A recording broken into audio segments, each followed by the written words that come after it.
woven into the fabric of America. Or the fabric of America. How do we know what the fabric of America even looks like? Before Facebook started collecting all of our data and selling it, the US took attendance of everyone in the country using this little thing called census. The census is a head count of every single person living in the United States every 10 years. Like, how do we even know that there are 400,000 Asian Americans in Georgia? Census. And how did all 300 bubble tea shops decide to be on Buford Highway? Census. And why does this matter to you?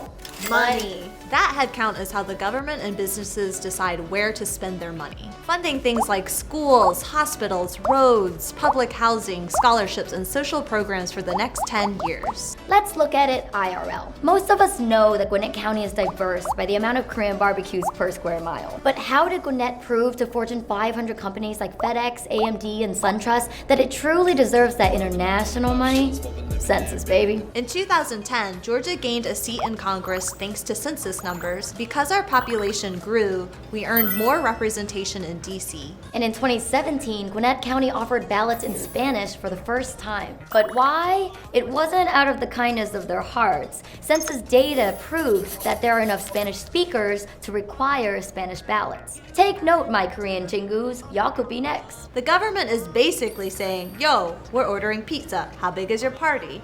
And if we don't answer, we may only get 50 pizzas when we actually need 5,000. Simply put, if you want better roads, schools, and hospitals near you, fill out the freaking census. And if you've never filled out the census before, don't worry. Like modern day dating, it can all be done online. It's just 8 questions, and to be clear, none of them are about your citizenship status. But they do want your digits. Damn! Uncle Sam trying to holla? I guess there's no such thing as free pizza. But don't worry, it's all very safe. U.S. Census workers are sworn to secrecy for life, and it's a felony if they release any of your information.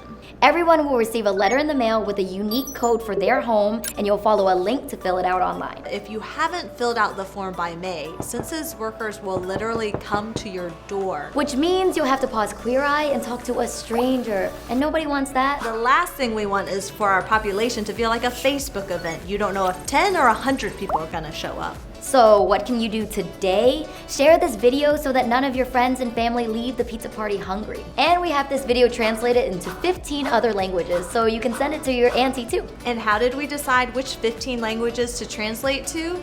Census.